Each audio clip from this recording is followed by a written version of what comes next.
ప్రేక్షకులకు నమస్కారం అండి. ఈరోజు మనం తుమ్మ చెట్టు గురించి చెప్పుకుందాం. దీన్ని బబూల్ అంటారు, తెలిసే ఉంటుంది మీకు. బబూల్ ప్లాంట్ అనేక రకాలైన ఉపయోగాలు ఉన్నాయండి దీనివల్ల. దీని ముళ్ళు చూసారా ఎంతంత పెద్దవి ఉన్నాయో. ముళ్ళ తుమ్మ అంటారు, తుమ్మ చెట్టు అంటారు. ఈ తుమ్మ చెట్టులోనే మళ్ళీ కంపు తుమ్మని, లేకపోతే వెణుతురు తుమ్మ అని ఇంకా 2 రకాలు ఉన్నాయండి. ఈ తుమ్మ చెట్టు యొక్క పుల్ల ఉంది కదండి, ఈ పుల్ల చాలా ముళ్ళు ఎక్కువ ఉంటాయి. కానీ దీంతో పళ్ళు తోముకుంటే అనేక రకాలైన పళ్ళ జబ్బులు తగ్గుతాయండి.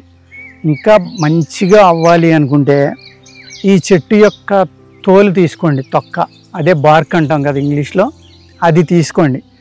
దానిపైన ముందర పెచ్చులు అనేవి తీసేసండి, లోపల ఉన్న బార్క్ మట్టికే తీసుకోవాలి. ఒక 3 అంగుళాల వెడల్పు, ఒక 3 అడుగులు బారు తీసుకోండి. అంతే తప్ప బార్క్ తీయమన్నానని చెట్టు చుట్టూరు తీయొద్దు, చెట్టు చనిపోతుంది.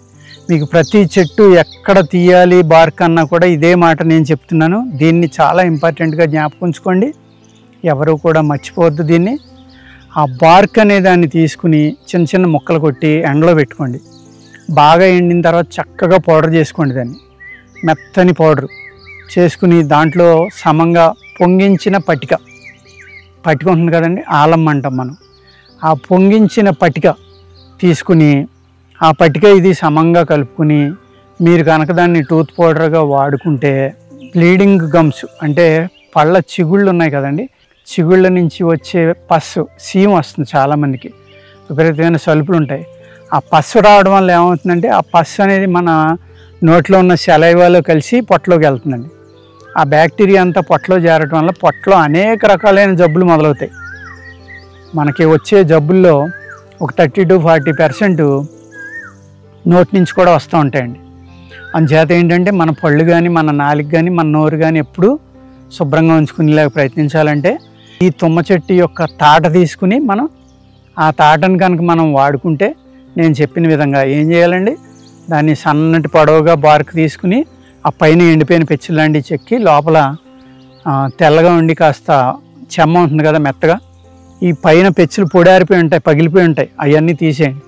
దాన్ని చిన్న చిన్న ముక్కలు కొట్టుకుని ఎండలో పెట్టుకుని బాగా ఎండబెట్టి చక్కగా పౌడర్ చేసుకోండి. ఆ పౌడర్కి సమంగా ఏం చేయాలండి, మీరు మన పొంగించిన పట్టిక కలుపుకోవాలి.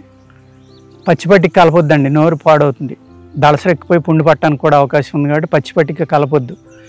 పట్టికని ముక్కలు మెత్తని పౌడర్ కింద పెడితే ఎనముకుడులో వేస్తే అది పేలాల్లాగా పొంగుతుంది, మెత్తగా అవుతుంది. ఆ నీరంతా ఇంకిపోయి పూర్తిగా మెత్తగా అయ్యి తెల్లగా అయ్యాక దాన్ని తీసుకోండి, తీసుకుని దాన్ని చూర్ణం చేసుకోండి. అది సమంగా కలుపుకోండి. ఇంకొకటి ఏంటంటే ఇదే తుమ్మ చెక్క మీకు 100 గ్రాములు తీసుకున్నారనుకోండి, 25 గ్రాములు శొంఠి కలుపుకోండి అందులో, శొంఠి పౌడర్. ఇది 2వ ఫార్ములా.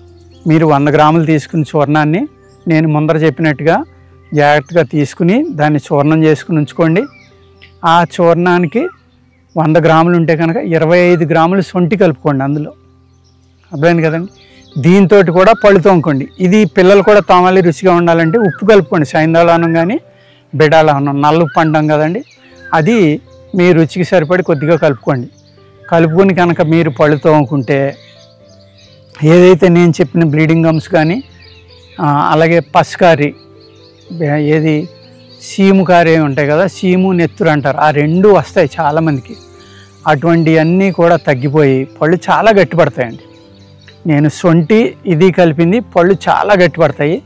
ముందర చెప్పిన 2 అయితే పళ్ళు చాలా తెల్లగా వచ్చి మీకు పంటి యొక్క వ్యాధులన్నీ చనిపోయి రేపొద్దున క్రిములు చేరి ఆ క్రిములు మళ్ళీ బ్లీడింగ్ ద్వారా, బ్లడ్ ద్వారా మీ ఇంటెస్టైన్స్లోకి వెళ్ళి మీకు అనేక వ్యాధులు రాకుండా కాపాడుకోవడానికి ఈ తుమ్మ చెక్క అనేది అద్భుతంగా పనిచేస్తుందండి.